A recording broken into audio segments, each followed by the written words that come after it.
Ha, assalomu alaykum qarindoshlar, qanday ahvolinglar? Men Amerikadan doktor Mehmet deyman. Men bugun shu immunit kuchi to'g'risida azroq o'zimniki tushunchalarni sizlar bilan o'rtoqlashay dedim. Men mening kasbim bu immunology yoki immunit tadqiqoti emas. Shunga meningki deganlarim bak kasbiy savat bak kasbiy savat bo'lmasdan odatdagi uqum bo'lib bak shu tibbiy arqa ko'rinishi yo'qlarga texmi yaxshi mos kelishi mumkin deb qarayman. Chunki men bu jihatda bak ichkirlab inchga to'xtalmay faqatla shu odatdagi fuqarolarniki immunit kuchi to'g'risida bilishga tegishlik ba'zi uqumlarni sizlar bilan o'rtoqlashib o'tmoqchi. Hamda immunit kuchi yoki buni uyg'urchalashtirib tursak kasalga taqobil turish kuchi bo'lib, buni men burunqi leksiyalarimda ta'kidlab o'tganga o'xshash ikkiga ayirishga bo'ladi. Ya'ni birisi tug'ma immunit kuchi yoki tug'ma kasalga taqobil turish kuchi, uni biz universal kasalga taqobil turish kuchi deb ataymiz. Yana birisi shu nishonliq, ya'ni belgilik kasallikni yoki kasallik paydo qiluvchi omilni nishon qilgan keyin yetishgan immunit kuchi. Hamda birinchisiga shu tug'ma yoki universal immunit kuchi kelsak, bu biz onamizdan erishimiz, bu xil immunit kuchimizga onamizdan erishimiz. Anından keyin shu o'sib yetilish jarayonida bara-bara kuchlantirib mangamiz. Hamda buni kuchlantiradigan omillar ko'p xil bo'lib, bizningki shu her jihatdan sağlam yaşayışımız bu bizningki immunit kuchimizni kuchlantiradigan muhim omil. Hamda bu yerda alohida ta'kidlab o'tadiganim, hamda normalda shu badan chiniqtirish, sağlam yemekliklarni yeyish, quyoshga qoqilinish, sağlam havodan nafaslanish, andan keyin shu badan chiniqtirish deganlar gerçi bu immunit kuchini yaxshilashda muhim rol o'ynasimi, yana bir omil bo'lib, u texmi muhim rol o'ynaydi. Ya'ni shu insonlar yashagan muhitninki qandaqligi, ya'ni pokiza yoki maynatligi. Bunda aytgan vaqtida bizda ko'pincha uqumda inson qancha pokiz yashasa shuncha sağlam bo'ladi deb qaraymiz.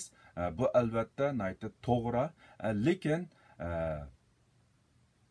sağlam muhitda sağlam yaşagan insonlarniki ba'zi kasalliklarga bo'lib shu mehnat sharoitida bo'ladigan kasalliklarga immunit kuchi ojiz bo'lishi mumkin. Aksincha shu nachar sharoitda, mehnat sharoitda, qaloq sharoitda sağlam yaşaganlarniki immunit kuchi eng yaxshi bo'ladi. Chunki ular shu muhitda her xil kasal paydo qiluvchi omillar bilan uchrashib turibmi, ya'ni kasal bo'lmadi degan gap, ularniki immunit kuchi, ya'ni universal immunit kuchi yaxshi yetilgan, kuchli degan gap bo'ladi. Yana mundaq aytgan vaqtida buni bir misol keltirsam, masalan biz vatanda cho'ng bo'ldik, vatanning suyini ichdik, vatanning nini yedik, nurg'ul narsalarda shu vatanga ko'ndik. Lekin biz g'arb dunyosiga kelib 5-10 yil yashab, andan keyin qaytib borsak, aslida biz yesak, ichsak kasal bo'lmagan ba'zi narsalar bizni kasal qiladi. Nima uchun degan vaqtida dal bizningki shu muhitdagi narsalarga yetarlik immunitet kuchimiz bo'lmaganligi yoki aslida shakllangan immunitet kuchi ozlashib ketganlikdan deb qarashga bo'ldi. Albatta buni bizda an'anavimizda shu yerniki yemak ichmakka mos kelmagan, xil kelmagan deb qaraymiz. Bu bizning an'anaviy qarashimiz. Bu dal shu bizni ayni vaqtida kasal qilmasligi bizniki shuningki ichidagi bütün tarkiblarga ko'ngan badanimiz moslashgan, ya'ni badanda shuningga qarshi immunitet kuchi paydo bo'lgan, lekin u muhitdan ayrilib boshqa muhitda bir yashash jarayonida u aslidagi shu omillarga bo'lgan immunitet kuchi nisbiy ozlab ketgan. Shunga qancha taraqqiy qilgan, qancha pokiz muhitda yashaganlarniki ba'zi tarafni aytgan vaqtida ularniki immunitet kuchi shu nachar sharoitda yashaganlardan tuvan bo'lishi mumkin. Bu shu universal immunitet kuchidagi bir qo'shimcha qiladigan omil. Chunki ba'zi qarindoshlar shu vabo tarqagandan keyinmi cho'qim shu tibbiyoti eng taraqqiy qilgan davlatlarda kishilarniki saqlash nisbati eng yaxshi bo'ldi deb qarashi mumkin. Nisbatan aytgan vaqtida bu to'g'ri, lekin hozirgi bu tarayotgan vaboda insonlarniki saqib asli kelishi yolg'iz doktorxonalarniki yoki shu davlatniki taraqqiyotiga bog'liq bo'lib qolmasdan eng muhimi shu shaxsniki immunitet kuchiga bog'liq. Yani immunitet kuchi yaxshi bo'lmay qolib qolsa, bu har qancha taraqqiy qilgan davlat yashasimi o'lib ketish ehtimoligi bor.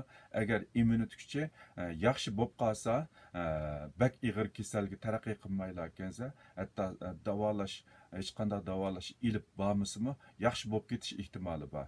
Shunga bu kasallarniki ba'zilari shu taraqqiy qilmagan rayonlarda balkim aksincha yaxshi bo'lishi mumkin. Chunki ularniki normal turmush sharoiti biraz nachar bo'lganligi uchun har xil virus yoki har xil kasal paydo qiluvchi omillar bilan normalda davomli uchrashib turganligi uchun ularda bir xil immunitet kuchi, yani universal immunitet kuchi yetishgan bo'ldi. Alayda pokiza, alayda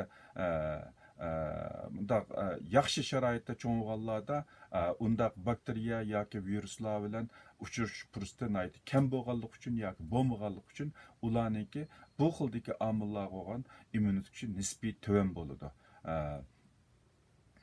Shunga shu taraqqiy qilgan shaharlarda yashagan yuqori bilimlik shu jihatdan alayda tushunchasi bor insonlar bu taraflarda alayda diqqat qilib shu fursat topib qolsa taraqqiy qilmagan davlatlarga yoki jangallarga, sahrolarga berib sayohat qilib kurashni yaxshi ko'rishimi bu tarafdan bir sabab bo'lsa kerak.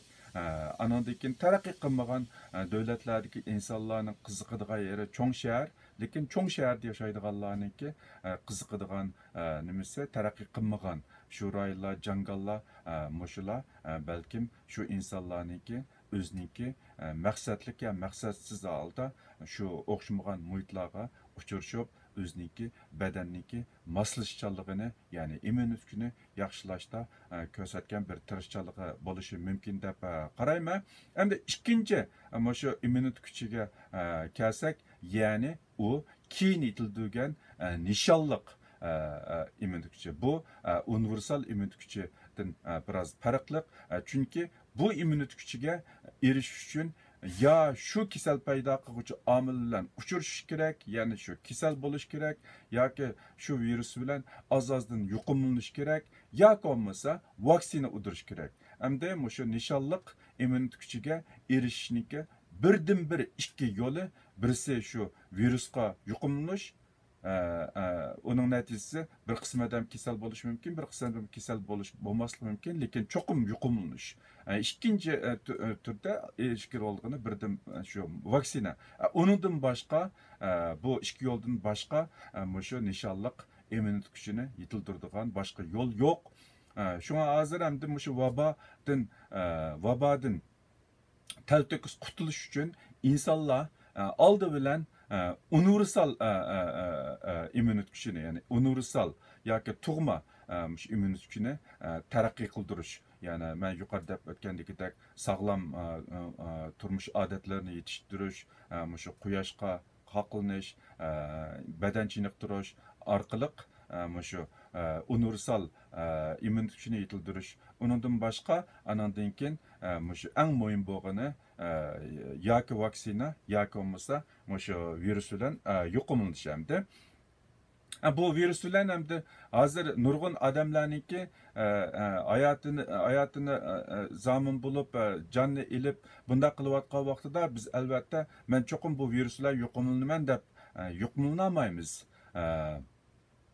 Lekin biz bilib bilmay ashtaqa yuqumlanib qolgan bo'lsak, ba'zi odamlarda bo'lib shu universal immunit kuchi yaxshi bo'lgan, yosh, sog'lom kishilarda şu virus belkim bedende alayda zaxm payda qılamaganlık üçün u insanlarda alayda kisel payda qılmaslıq mümkün. Lekin muşu adamlar eğer şu virusga yuqumlangan bolsa 3-4 haftadan keyin bara o bedende antibody şekillenip bu kiselge nisbeten, bu vabaga nisbeten özde nayti güçlü bir qoğdaş gücü payda qildi. Bu insanlarniki onun dinkin kam deganda yaqin kelgusida bu vabo bilan yuqumlanish ehtimoli tugaydi degan gap. Bu odamlar nisbatan alda bexatar holatga keladi degan gap. Undan boshqa men yuqorida o'tgandagidek vaksina ishlaydi. Vaksina bu qisqa vaqt ichida dunyoga kelishi natayin, ya'ni mundoq aytgan vaqtida sinab qilinayotgan vaksina bo'lgan bilan lekin bizga rasmiy urush uchun bozorga solingan vaksina qisqa vaqt ichida bo'lmasligi mumkin. Shunlashqa oldi bilan bizniki shu universal immunit kuchini yaxshilash orqali tasodifiy bu virusga yuqumlanib qolsaqmi ig'ir oqibat keltirmaydigan holatga tayyor bo'lishimiz kerak. Ikkinchisi, agarda tasodifiy biz bilib bilmay bu virusga yuqumlangan bo'lsak, bir necha haftadan keyin biz balkim bexatar holatga kelishimiz mumkin. Buni hozir shu yangi chiqqan shu antibodini tekshirish degan tekshirish agar rasmiy o'tkaldan o'tab umumlashsa, hozir garchi dastlabki bosqichi bo'lganligi uchun ba'zi masalalar ko'rilyapti, lekin bu tekshirish cho'qim bir sinoqdan o'tab umumlashi mumkin. Agar shu vaqtida agarda biz zo'r ko'rsak, shu antibodini tekshirib baqsak, bizniki shu virusga yuqumlanmaganligini bilalaymiz. Ya'ni bu antibodi asosan shu kasal saqaygandan keyin paydo bo'ladi, saqiyish mezgilida paydo bo'ldi, anandan keyin xeyli uzun davom qiladi. Albatta hozir hamda bu vabo paydo bo'lgani bak uzun bo'lmaganligi uchun biz bu vabo tufaylidan shakllangan antibodiniki 1 yil, 2 yil, 3 yil qanchalik uzun davom qilganligini biz bilmaymiz. Lekin burunqi boshqa viruslardan olgan xulosa kelgan vaqtida bu antibodi kam deganda bir necha yil davom qilishi mumkin badanimizda. Mushu hozir tarqayotgan mushu virus o'ziniki alayligini, gen alayligini o'zgartib, boshqa bir virusga o'zgarib qolmagan ahvol ostida bu antibodi bizni u virusdan saqlab qolalaydi. Ya'ni biz agarda fursat topib qolsa, shu badanimizdagi shu antibodini tekshirish orqali bu vaboniki andishidan qutulalaymiz degan gap. Men bugun shu immunit kuch to'g'risida mishag'icha saqlab, mishag'icha so'zlab turay. Kam qolgan yerlari bo'lishi mumkin. Bu faqatla bir odatdagi fuqaroga bilish kerak, odatdagi fuqarolar berish kerak bo'lgan bir savod deb oddiy til bilan tushuntirishga tirishdim. Albatta buni ishkirlab kelsak, nayta murakkablashib ketadi. Hammanglarniki anlığınızlarga köpten köp rahmet. Kelaqtim görüşkice aman bolunglar. Xeyir xoş.